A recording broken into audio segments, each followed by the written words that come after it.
Okay, hello, and welcome back to the Don't Judge, Just Love podcast. If this is your first time, well, awesome, and welcome to the Don't Judge, Just Love podcast.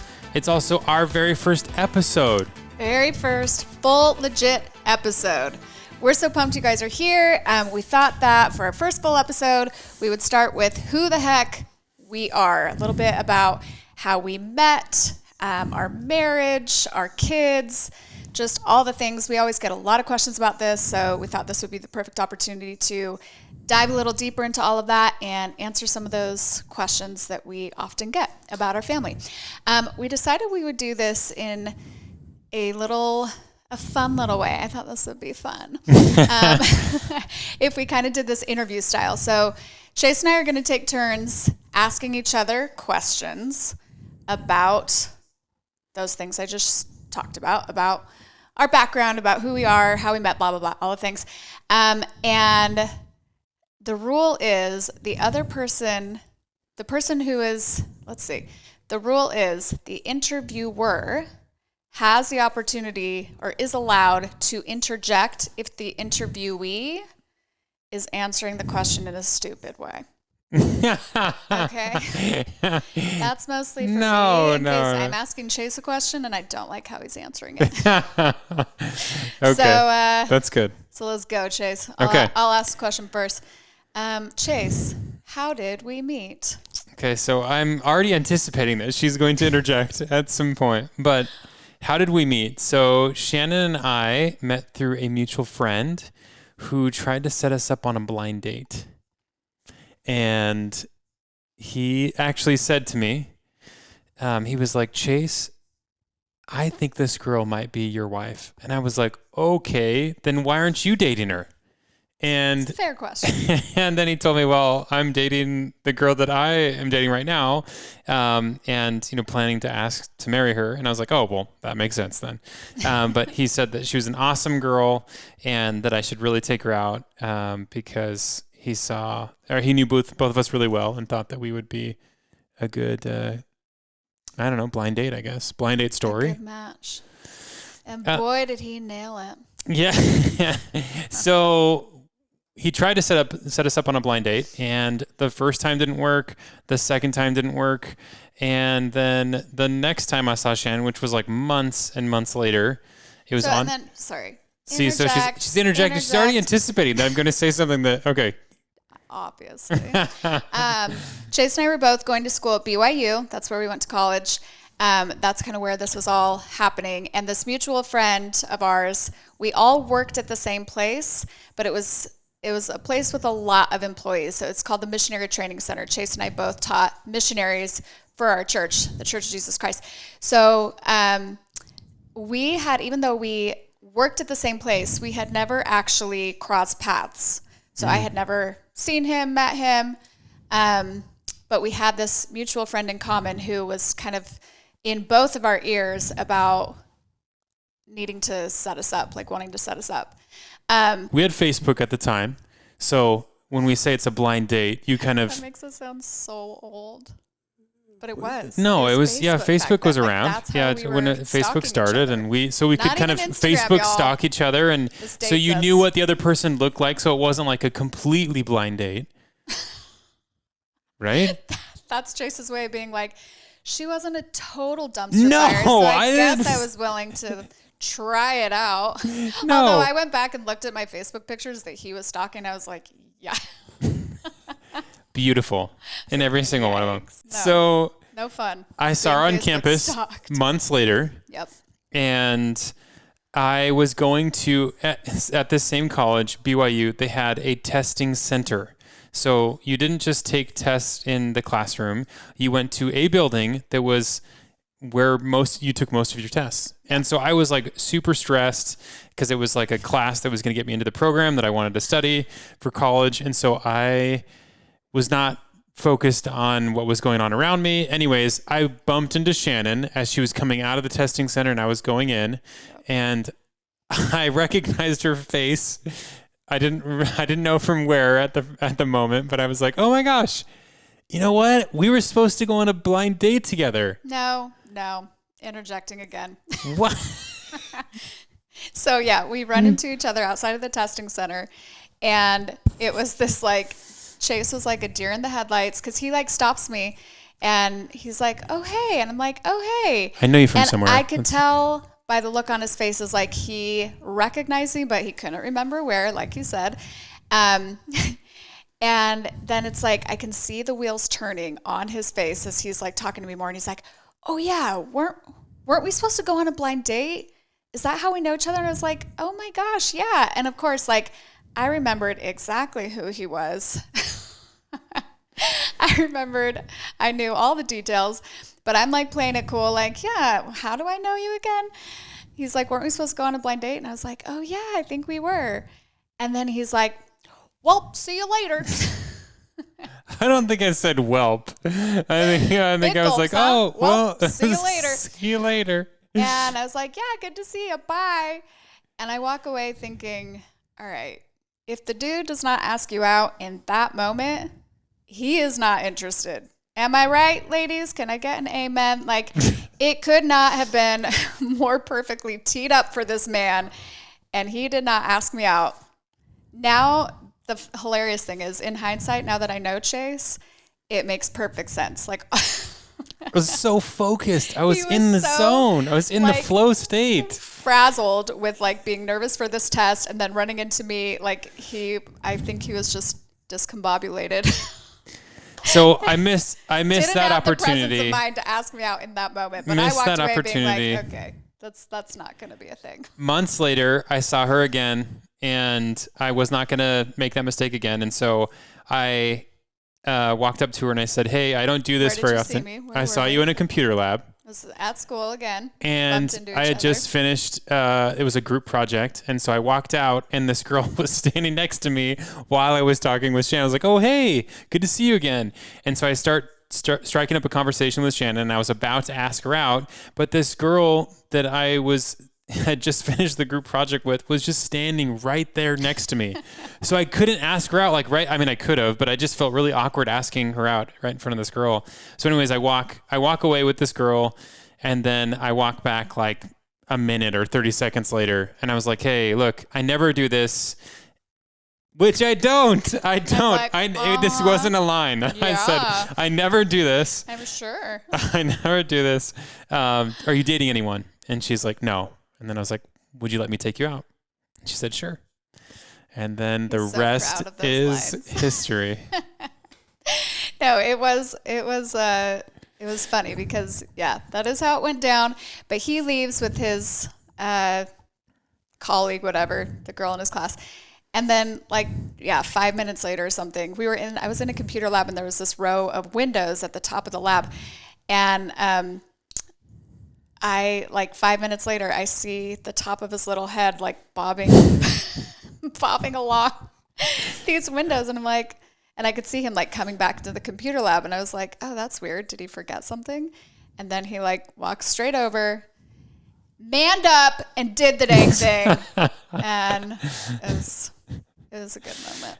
It was a very good moment. That's how it all finally came together. He finally grew a pair and asked me out. Oh my gosh. Sorry, I said that. Grew a pair. I meant it. Oh my gosh. Okay, so that's how we met. That's how we met.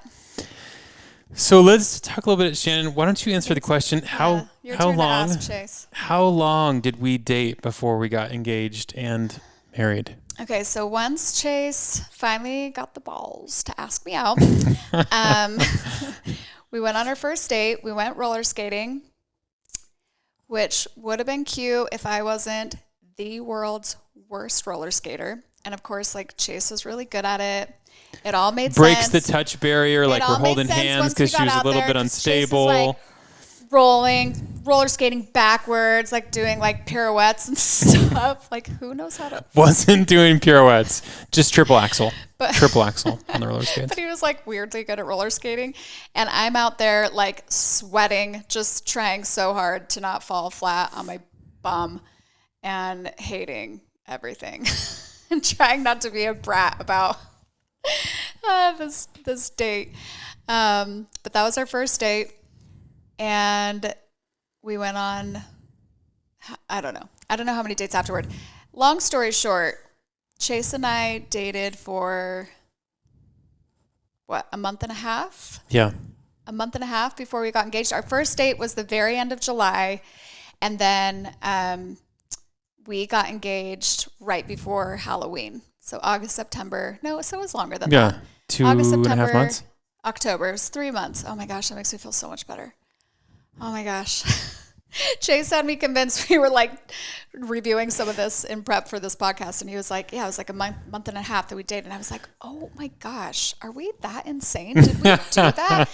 We are insane because it was only 3 months, which is not better. It's not much better, but it was 3 months. Three months. August, September. And then how soon before we got married? And then we actually tied the knot December 18th.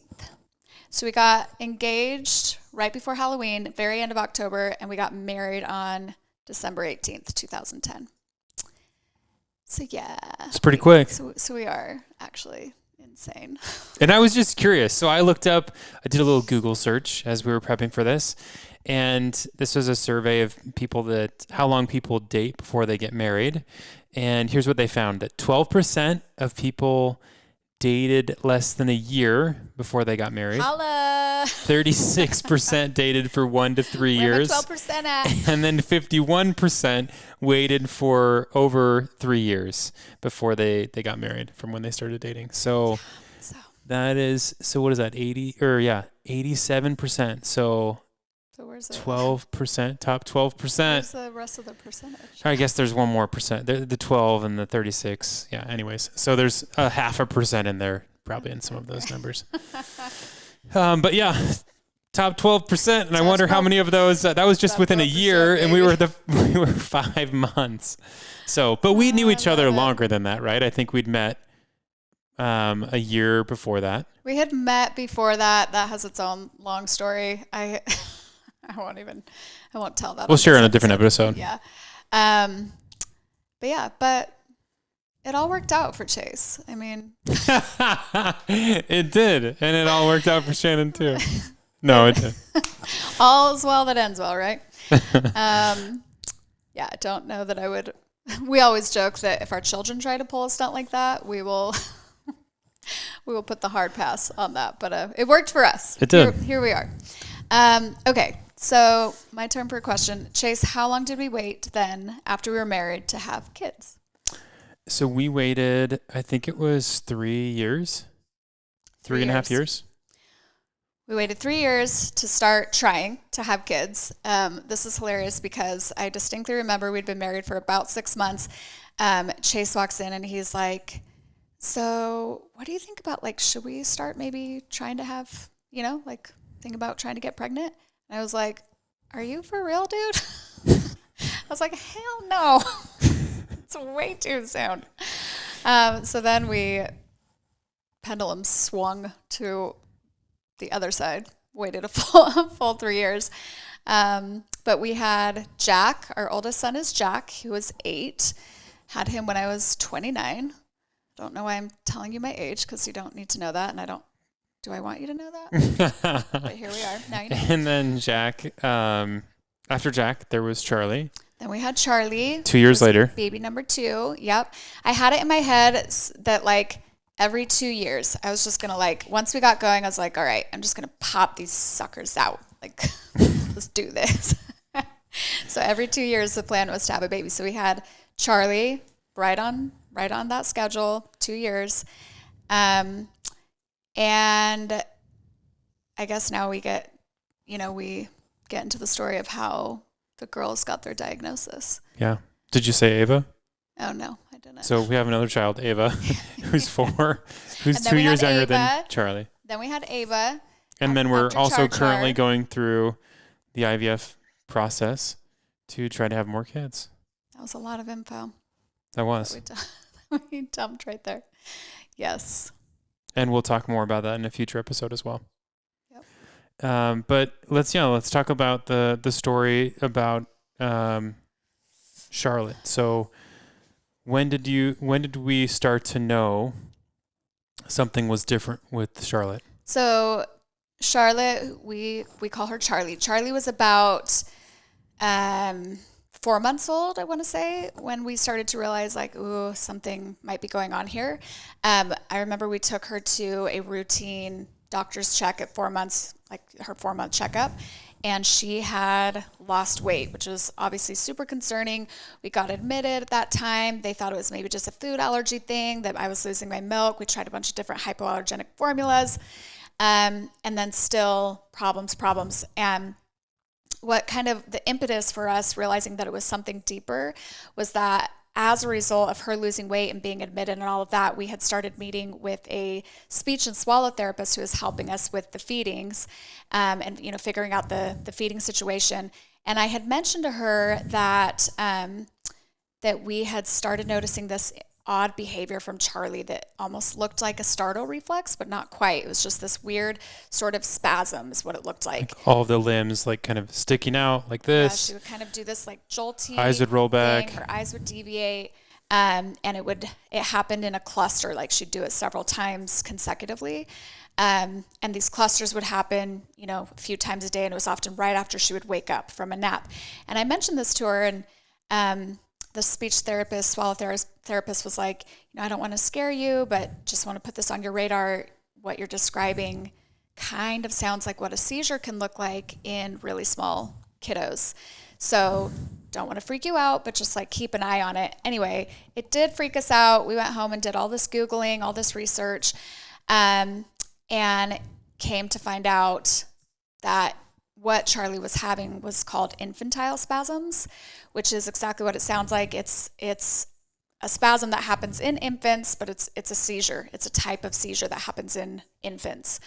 So we rushed to the ER, met with a neurologist at the hospital. They did a bunch of tests, confirmed that it was in fact infantile spasms, and that was sort of the impetus for everything that ensued thereafter that eventually led us to diagnosis. And we're going to do a full episode on how we got to a diagnosis with Charlie, because it was a long journey in and of itself. And we feel very fortunate because a lot of people in our situation don't ever get a diagnosis. And we were so close to being in that same boat as well. We felt like that was very probable that we would be in that situation. So we felt really grateful for the fact that we found out what was going on with Charlie, got a diagnosis, and we'll share what test it was that eventually got us there. But that's how we found out that Charlie had this rare genetic disease called CDG, stands for congenital disorder of glycosylation. Chase and I are both carriers of this mutated gene that causes that. And then with Ava, so once we knew that there was something genetic going on with Charlie, that she had this genetic diagnosis, we knew that 25% of future children, we knew that there was a 25% chance that any future children that we had could also have this same diagnosis, since Chase and I were both carriers of this gene. So we had planned on, we had made the decision at that point, okay, we're not going to get pregnant the natural way anymore. We cannot naturally conceive. It's too risky. There's too much of a chance that they would also have this diagnosis. I had met with an IVF clinic at that time because we knew we wanted more kids. But we had also learned that through IVF, we could test our embryos and make sure that they didn't have the same diagnosis, weren't carrying those same genes, and that was a way to avoid perpetuating this disease in future children. Anyway, literally while we were in that process, we had a surprise pregnancy while preventing. I was pregnant with Ava, and this was about 2.5, a little over 2 years after Charlie was born. So they're almost 3 years apart. And when I found out that I was pregnant with Ava, really mixed emotions. To be honest, I was excited that I was pregnant because, like I said, we wanted more kids. And the chances of having a healthy child were much higher than having another child with CDG, but we still knew that was a chance. I also remember that there was a call that they called in, and they said that we were good, that the baby didn't have, they weren't sure, but they didn't think that the baby had CDG. Yeah. I remember they left a message, and we were almost celebrated, and we were so excited. And then the next day, after further review, they called back and they were like, actually, she does have CDG. Yeah, and they left that info on The voicemail. Yeah. So we had, at 13 weeks, I was able to do what's called a CVS test. And I can share this detail in the next episode. But there's a test that I did where we were able to, in utero, find out if Ava also had CDG. And yeah, just like Chase said, we found out on a voicemail, it's fine, that she was also a carrier. No, not a carrier, that she also had the diagnosis, yeah. And like I said, we get tons of questions about the girls and their diagnosis and how we landed at that. So we'll get into that more. We have a whole episode planned where we'll share all of those details and just kind of the wave of emotions that we went through with their diagnosis, how we got to a point where we were okay, because it was a lot. You know, we try to be really transparent and honest about that. That's the whole point of what we do as content creators and of this podcast. But we'll get into all of that. Bottom line, we are so thankful for our family. You know, in hindsight, there is no question for Chase or I that it is as it was meant to be. Chase and I are both carriers of this wildly rare genetic mutation. And sometimes we just look at each other and think like, this is a one and only situation. Like, you're my one and only. It's like, what are the odds that we would have ended up together and we both have the same completely wildly rare genetic mutation? We were meant to have these girls. We were meant to be together. It is as it's meant to be. And we wouldn't change a thing. Not at all. Right, Chase? That's right. So as we said on our trailer of our podcast, that we talk about how life is hard, but life is also beautiful, or life is hard and life is also beautiful. And I hope that as we've kind of shared our story a little bit about, you know, our family, we have, you know, a different family situation, a different hard maybe than you or other people that might be listening, but we're grateful for all of those things because it's given us the ability to be empathetic, to see life through different eyes, and then also to appreciate everything that happens in the moment. Sure. Because with our girls, you know, we, as far as life goes and prognosis and all of those things, because it's so rare, we're the ones that are kind of trailblazing that path. Yeah. It does really make you appreciate, though, every little thing they do, every moment that we have with them. It definitely puts things into perspective, which again is why we feel like we wouldn't change anything. You know, there are perfect angels that bring such a special spirit into our home and into our family. But there's a lot that comes with that. We definitely feel like finding beauty out of the hard is exactly what that situation was, because it was hard at the beginning. And it's not to say that it's not hard now, that the day-to-day doesn't have hard aspects. It absolutely does. But we feel so blessed to have them. Like, overall, we feel like it is the most beautiful thing. So we'll be able to share more of that in future episodes. Thank you so much again for being here, y'all. Remember to tune in via the Family Made podcast network. You can listen wherever you listen to your podcasts. You can subscribe to the Family Made YouTube channel to watch if you prefer to do that. And be sure to be following our family on social media, Shannon Willardson on Instagram, TikTok, and then Willardson Family, the Willardson Family on YouTube. Please send us your podcast ideas, any feedback that you have. Thanks for being patient with us. We're new at this. Can't wait to talk to you guys again. And yeah, Diagnosis, full story of Diagnosis is coming next episode. So we hope you'll join us. Bye. Bye.